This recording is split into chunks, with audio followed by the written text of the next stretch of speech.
नमस्कार। World news में आज अमेरिका में मौजूदा सरकार की नीतियों के खिलाफ हजारों प्रदर्शनकारी सड़कों पर उतरे हैं।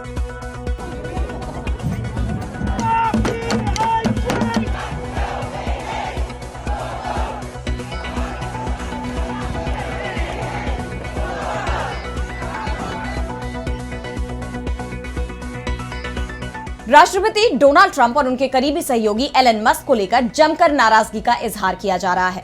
इस विरोध को हैंड्स ऑफ प्रोटेस्ट का नाम दिया जा रहा है।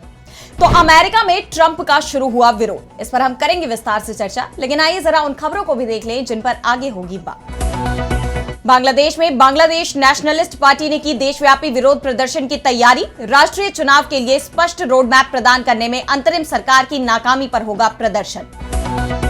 मलक्का जलडमरू मध्य को बाईपास करने की तैयारी में थाईलैंड, संसद में पेश हुआ पूरा मसौदा। सऊदी अरब में बन रही दुनिया की सबसे बड़ी इमारत न्यू मुरब्बा डेवलपमेंट का हिस्सा है ये प्रोजेक्ट। और चलते चलते में देखेंगे दुनिया के सबसे बुजुर्ग व्यक्ति को। अफगानिस्तान के अकील नजीर नाम के बुजुर्ग ने अपनी उम्र बताई 140 साल। इन सभी खबरों पर हम आगे विस्तार से करेंगे बात, लेकिन पहले एक नजर हेडलाइंस पर। रूस यूक्रेन युद्ध विराम के अमेरिकी प्रस्ताव पर रूस की आनाकानी। ट्रंप के विदेश मंत्री मार्को रूबियो ने पुतिन को दी चेतावनी, बोले हमारे पास दूसरा रास्ता भी। ईरान ने यमन पर हमले की खबर को बताया गलत, कहा अमेरिकी हवाई हमले में कोई नहीं मारा गया। अफ्रीका रोग नियंत्रण एवं रोकथाम केंद्र सीडीसी ने कहा स्वास्थ्य संबंधी चुनौतियों से निपटने के लिए हमारा आत्मनिर्भर होना जरूरी। अफगानिस्तान से 5 लाख अमेरिकी हथियार गायब, अलकायदा के हाथों में जाने की आशंका। तो जनवरी में अमेरिकी राष्ट्रपति का दूसरी बार पद संभालने वाले डोनाल्ड ट्रंप लगातार विवादास्पद फैसले ले रहे हैं, जिसके खिलाफ अब देश भर में विरोध प्रदर्शन हो रहे हैं। प्रदर्शनकारी डोनाल्ड ट्रंप प्रशासन के संघीय स्तर पर कर्मचारियों की छटनी, निर्वासन और एलजीबीटी से जुड़ी नीतियों पर सड़कों पर उतरे हैं। शनिवार को हजारों प्रदर्शनकारियों ने सड़कों पर उतरकर डोनाल्ड ट्रंप और उनके करीबी सहयोगी मशहूर कारोबारी एलन मस्क के खिलाफ अपनी नाराजगी जाहिर की।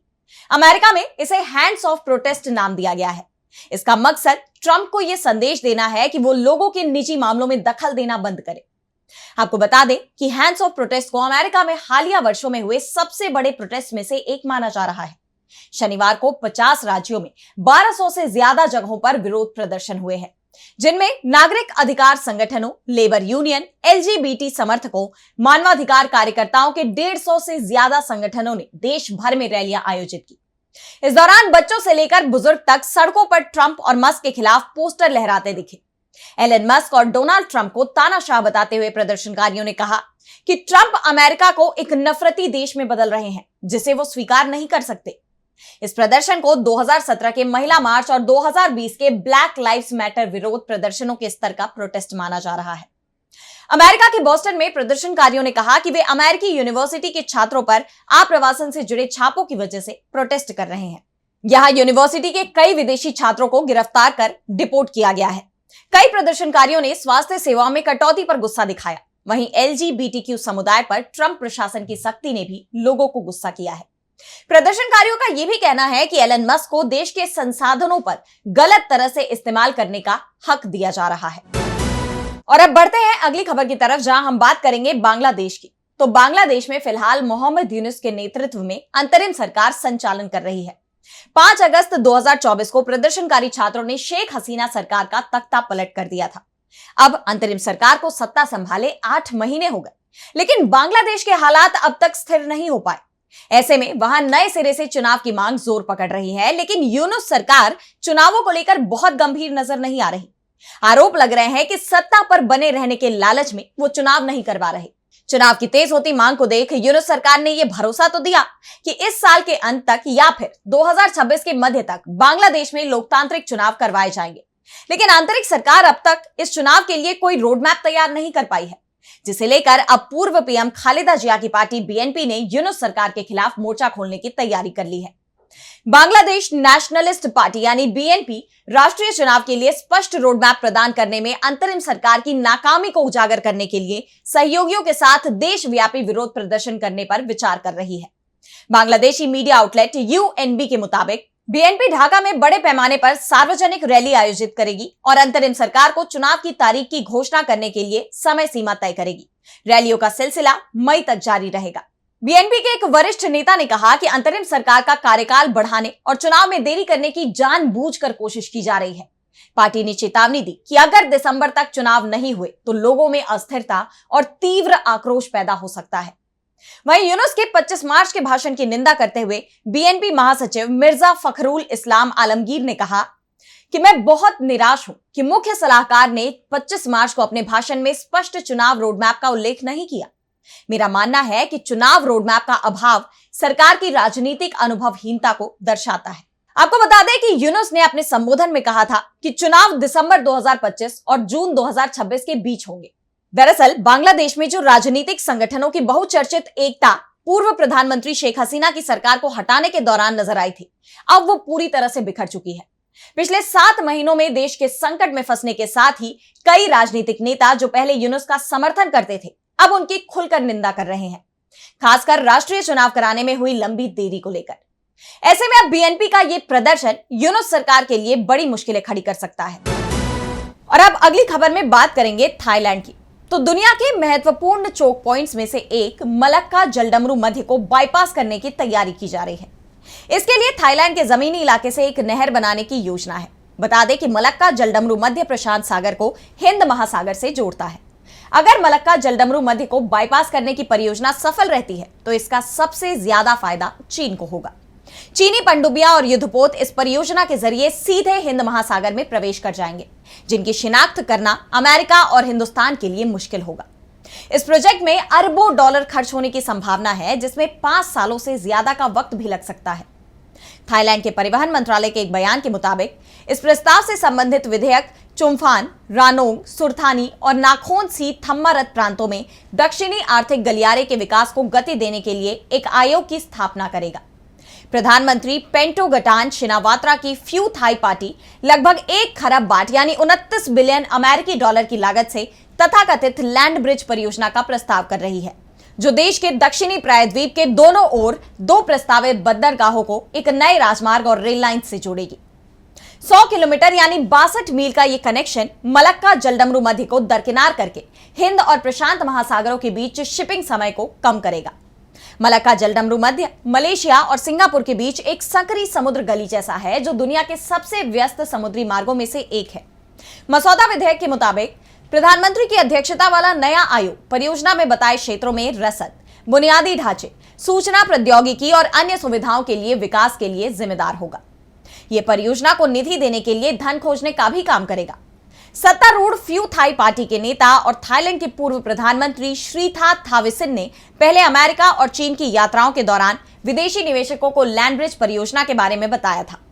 थाईलैंड का लक्ष्य 2030 तक इस परियोजना को पूरा करना है और विदेशी निवेशकों को बुनियादी ढांचे के निर्माण के लिए स्थानीय कंपनियों के साथ संयुक्त उद्यमों का 50% से ज्यादा स्वामित्व रखने की इजाजत दी जाएगी।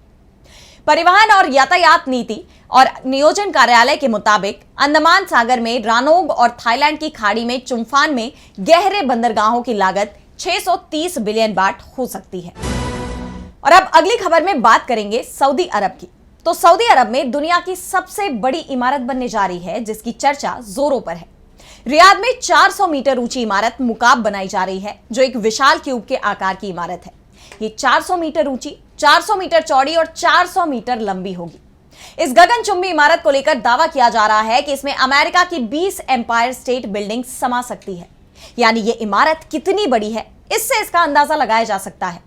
अब तक बोइंग एवरेट फैक्ट्री दुनिया की सबसे बड़ी इमारत है, मुकाब उससे भी 5 गुना बड़ी होगी। इसे बनाने में 508 अरब डॉलर का खर्च आएगा। अब बात करें इसकी खासियत क्या होगी, तो मुकाब के अंदर लोगों को हाईटेक माहौल मिलेगा, जिससे डिजिटल दुनिया का वो अनुभव कर पाएंगे। इमारत में एक विशाल होलोग्राफिक गुंबद होगा और बीच में एक घुमावदार टावर होगा। इसके अलावा इसमें 4 टावर और बड़ा अंडरग्राउंड स्थान होगा। यहाँ लोगों को शानदार लग्जरी होटल, रेस्टोरेंट, सिनेमा और भी कई चीजें मिलेंगी। इसमें रिटेल, आवास और मनोरंजन के साधन होंगे।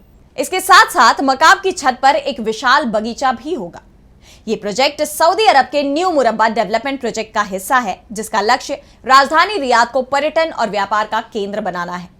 बीते साल 2024 में ही इस प्रोजेक्ट को बनाने का काम शुरू हो गया था और उम्मीद जताई जा रही है कि 2030 में वर्ल्ड एक्सपो तक ये पूरा हो जाएगा। सऊदी अरब ही इस एक्सपो की मेजबानी करेगा। ऐसे में इस दौरान मुकाब दुनिया भर से आने वाले मेहमानों के लिए एक मुख्य आकर्षण हो सकता है। दरअसल मुकाब प्रोजेक्ट सऊदी अरब के क्राउन प्रिंस मोहम्मद बिन सलमान के विजन 2030 का हिस्सा है, जिसके तहत उनका लक्ष्य देश की तेल पर निर्भरता को कम करते हुए पर्यटन, तकनीक और मनोरंजन को बढ़ावा देना है। और अब चलते चलते मैं बात करेंगे अफगानिस्तान में 140 साल के शख्स की। तो दुनिया भर में रोजाना कई रिकॉर्ड बनाए जाते हैं और पुराने रिकॉर्ड लगातार तोड़े जाते हैं।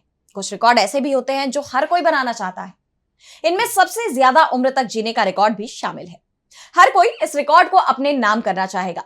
दुनिया में एक ऐसा ही शख्स है जिसने सबसे ज्यादा उम्र के जीवित शख्स का रिकॉर्ड अपने नाम कर लिया है। लेकिन क्या आप जानते हैं कि दुनिया का सबसे बुजुर्ग व्यक्ति कौन है? आज हम आपको बताएंगे कि अब दुनिया का सबसे बुजुर्ग व्यक्ति कौन है। अफगानिस्तान के रहने वाले एक बुजुर्ग ने अपनी उम्र को लेकर बड़ा दावा किया है।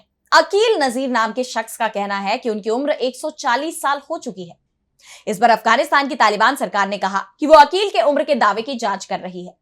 अकील का अपनी उम्र को लेकर दावा अगर सच साबित होता है तो वो धरती पर सबसे लंबे वक्त तक जीने वाले इंसान बन जाएंगे। दुनिया में आज तक किसी इंसान की उम्र 140 साल की नहीं हुई है। टोलो न्यूज की रिपोर्ट के मुताबिक अकील अफगानिस्तान के खोस्त प्रांत के रहने वाले हैं। उनका कहना है कि उनका जन्म 1880 के दशक में हुआ था। हालांकि उनके पास अपने दावे को साबित करने के लिए कोई कागजात मौजूद नहीं है। तालिबान अधिकारी अब नजीर के इस दावे की सच्चाई जानने के लिए जांच कर रहे हैं। अकील नजीर ने कहा है कि 1919 में हुए तीसरे एंग्लो अफगान युद्ध के दौरान वो 30 साल से ज्यादा के थे। अकील नजीर के परिवार में 100 से ज्यादा लोग हैं, यहां तक कि उनके पोते पोतियों के भी पोते पोतियां हैं। उनके परिवार का भी कहना है कि वो दुनिया के सबसे उम्र दराज व्यक्ति हैं। उनके पोते खयाल वजीर ने कहा कि मैं 70 साल का हूं और वो मेरे दादा हैं। इससे आप उनकी उम्र का अंदाजा लगा सकते हैं। बता दें कि दुनिया में अभी तक सबसे लंबे वक्त तक जीवित रहने वाले व्यक्ति का रिकॉर्ड जीन कैलमेंट के नाम है। उनका जन्म 1875 में हुआ था और 1997 में 122 साल की उम्र में उनका निधन हो गया। लेकिन अब अगर अकील नजीर का दावा सच साबित हुआ तो वो कैलमेंट का रिकॉर्ड तोड़ देंगे।